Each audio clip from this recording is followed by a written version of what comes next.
dapat email himbauan ikutan PPS dari kantor pajak. Sebenarnya perlu nggak sih? Atau jangan-jangan SPT pembetulan udah cukup nih? Hai guys, welcome back to my channel bersama aku Lucy Sutanto di channel Pajak Milenial. Dan di channel Pajak Milenial ini aku akan berbagi informasi mengenai perpajakan Indonesia seputar update pajak, peraturan yang baru, serta cerita pajak dengan bahasa yang awam banget dan pastinya kalian gampang banget buat kalian mengerti. Dan juga guys, sebenarnya aku mau say thank you banget buat kalian semua yang udah nonton video aku, yang udah subscribe video aku. Semuanya thank you guys. Dan gimana kalau kalian yang belum subscribe, tolong dong di subscribe. Dan jangan lupa buat like and share-nya. Oh ya guys, sebelumnya juga aku mau reminder ke kalian kalau sekarang ini aku udah mulai aktif di sosial media Instagram aku. Jadi kayak aku tuh suka bagi-bagi info perpajakan yang kadang aku tuh nggak share di YouTube karena kayak cuman ya just kayak info kecil aja gitu, tapi aku update di Instagram aku. Jadi buat kalian-kalian yang pengen banget nggak ketinggalan info-info perpajakan, boleh banget kalian follow aku di Instagram aku @lucy.sutanto. Banyak banget nih pertanyaan-pertanyaan dari kalian-kalian mengenai TA kedua atau bahasa resminya itu adalah program pengungkapan sukarela atau PPS. Yang mana kalian tuh juga sebenarnya masih bingung gitu. Sebenarnya kayak aku tuh punya harta kak, terus itu warisan dari orang tua aku, terus warisan dari engkong aku, terus ada yang nanya juga aku punya saham, aku punya obligasi, aku punya deposito.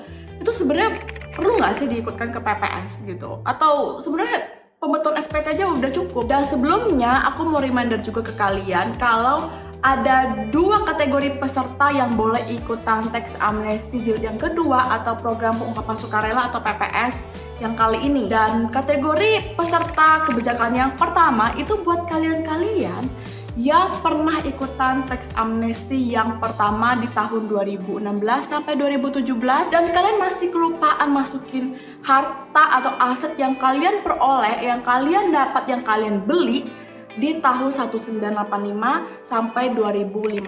Dan kategori peserta yang kedua itu buat kalian-kalian yang perorangan dan kalian itu belum masukin harta kalian yang kalian peroleh di tahun 2016 sampai tahun 2020. Kalau kalian itu masuk dalam kategori peserta yang pertama dan kalian itu memang kelupaan masukin harta kalian yang kalian peroleh dari tahun 1985 sampai 2015, ya sebaiknya kalian itu ikutan program pengungkapan sukarela atau PPS ini. Jadi kalau misalnya kalian itu udah pernah ikutan tax amnesty dari pertama maupun program PPS yang kali ini, itu kalian itu udah nggak boleh atau udah nggak bisa benerin SPT tahunan kalian. Jadi bisa dibilang ya kalian udah nggak boleh lah gitu ngelakuin SPT pembetulan. Dan memang kalau kalian emang kayak ngotot gitu loh, kayak pokoknya harus betulin dan aku pengen betulin, so what gitu ya, itu bisa dibilang kalau SPT pembetulan kalian tuh nggak akan dianggap gitu. Jadi dianggap nggak pernah ada dan juga orang pajak nggak akan ngeliatin SPT pembetulan kalian. Jadi bisa dibilang kalau kondisi kayak gini, satu-satunya alternatif ya kalian harus ikutan program PPS ini. Dan beda cerita nih kalau memang kalian itu nggak pernah ikutan tax amnesty jilid yang pertama, kalian itu masih bisa benerin SPT tahunan kalian kalau memang ada harta atau aset yang belum kalian laporin di SPT tahunan kalian, tapi dengan satu syarat, yaitu kalian belum pernah diperiksa pajak. Jadi misalnya kalian itu baru ingat sekarang kalau kalian itu masih kurang laporin harta untuk SPT tahun 2015 dan memang kalian tuh belum pernah diperiksa pajak, kalian masih boleh ngelakuin SPT pembetulan.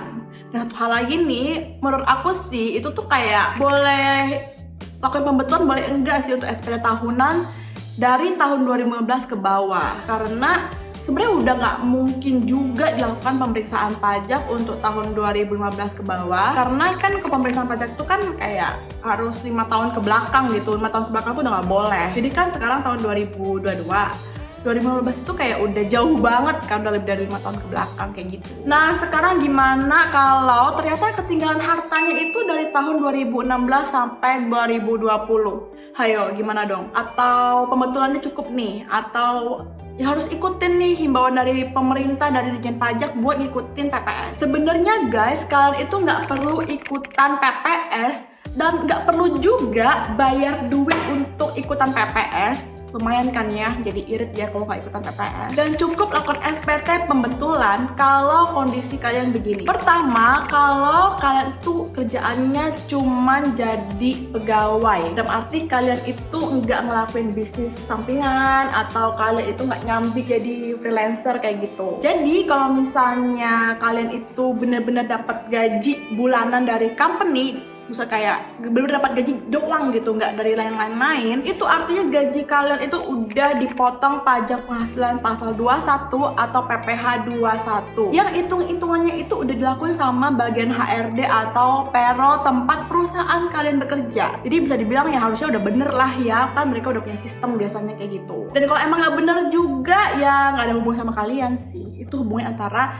Dirjen Pajak nantinya dengan perusahaan tempat kalian bekerja. Jadi kalau memang kayak begitu kondisinya, kalian bener-bener pegawai yang bekerja di company udah gitu doang, dan memang kalian tuh ketinggalan nyantumin harta di SPT tahunan kalian, ya udah kalian tinggal betulin aja dan nggak perlu ikutan PPS. Yang kedua, harta yang belum kalian laporin itu adalah warisan dari orang tua kalian sendiri ya. Jadi kalau memang kalian itu kelupaan cantumin warisan, dan memang warisan itu kan sebenarnya gak kena pajak gitu, asal dikasih dari orang tua ke anak. Mau itu warisannya rumah, tanah lah, kendaraan dan lain-lain, itu gak kena pajak guys. Jadi kalau memang yang kelupaan itu adalah warisan, ya tinggal dibetulin aja SPT tahunannya, gak usah ikutan PPS. Tapi dan catatannya guys, warisan dari orang tua doang. Jadi kalau misalnya warisannya itu dari engkong, om, tante, siapa lagi ya, sepupu, saudara tiri, adik, kakak, segala macam, itu nggak termasuk dalam kategori kriteria ini ya guys. Yang ketiga, harta atau aset yang lupa kalian masukin itu berupa investasi yang udah dipotong pajaknya. Gampangnya itu kayak deposito di bank, terus reksadana, obligasi, surat utang negara kayak gitu. Dan kalau misalnya kalian dapat bunga dari investasi seperti itu kan sebenarnya itu dipotong pajaknya sama bank misalnya kayak gitu. Dan jadi kalian dapetin itu bunganya itu tuh udah bersih setelah pajak, udah after tax kayak gitu. Jadi kalau misalnya kasus kayak gitu dan kalian memang lupa cantumin investasi kayak gitu, ya udah kalian nggak usah ikutan PPS, cukup betulin SPT tahunan dan tambahin aja di kolom harta kayak gitu. Yang keempat, kalian itu pengusaha atau freelancer yang udah kayak yakin banget udah lapor SPT bener, hitung pajak bener, semua yang kalian lakuin itu sesuai dengan aturan-aturan pajak. Kalau kalian udah yakin 100%, udah yakin banget nget, itu kalian nggak perlu ikutan PPS. Jadi kalian tinggal betulin aja SPT tahunan kalian. Intinya guys, kalau duit yang kalian dapat, mau itu dari gaji, mau itu dari fee gara-gara kalian itu jadi freelancer, nyambi misalnya kayak gitu, diupahin orang gitu karena kalian itu nyambi jadi freelancer, atau dari bisnis, mau itu bisnis toko online kayak toko catering kayak apapun itu, dan kalian yakin bahwa pajak yang udah dibayar itu dan sudah dihitung-hitung itu tuh sudah benar, ya udah guys, kalian itu nggak perlu ikutan PPS kalau memang ada harta atau aset yang ketinggalan dilaporin SPT tahunan. Cukup betulin aja SPT tahunan kalian. Tapi kalau misalnya kalian masih ngerasa aduh bener kayak ini ya, kayaknya aku masih nggak yakin deh kak, ya masih deg-degan deh kalau misalnya SPT tahunan yang ini gitu ya, takut diperiksa pajak dan bla bla bla gitu ya. Ya udah kalian ikutan aja program PPS ini daripada kasus kan nantinya ya kan. Satu lagi nih guys, kalau kalian itu ternyata memilih pembetulan dan nggak ikutan PPS, kalian itu nggak dapat benefit atau keuntungan, yaitu tidak diperiksa pajak. Jadi ya gimana ya, kayak plus minus lah ya. Kayak kalau misalnya pembetulannya kalian nggak perlu bayar duit, tapi kalau misalnya ikutan PPS ya kalian wajib bayar duit kayak gitu. Oke guys, sekian share dari aku. Buat kalian-kalian semua yang pengen banget ngikutin mengenai teks amnesti jilid yang kedua atau program PPS ini, kalian bisa cek di playlist aku mengenai teks amnesti jilid yang kedua. Di sini aku udah kayak ngebagi topik ini menjadi beberapa bagian, kayak beberapa topik video kayak gitu. Dan kalau kalian memang ada pertanyaan, kalian boleh banget komen di video ini, atau mungkin kalian nggak pede kalau misalnya pertanyaan kalian tuh dilihatin semua orang, kalian boleh banget direct message aku atau DM aku di Instagram aku @lucy_sutanto. Dan kalian juga boleh banget sekalian follow aku di Instagram aku, karena aku bagi-bagi info-info perpajakan juga di Instagram aku. Jadi kalian bener-bener nggak ketinggalan kayak update-update perpajakan dari aku banget gitu. Semoga video kali ini bermanfaat buat kalian-kalian semua. So thank you so much for watching. Dan kalau memang kalian ngerasa bahwa video ini bermanfaat banget, kalian boleh dong ya share ke teman-teman kalian semua. So, selamat pajak.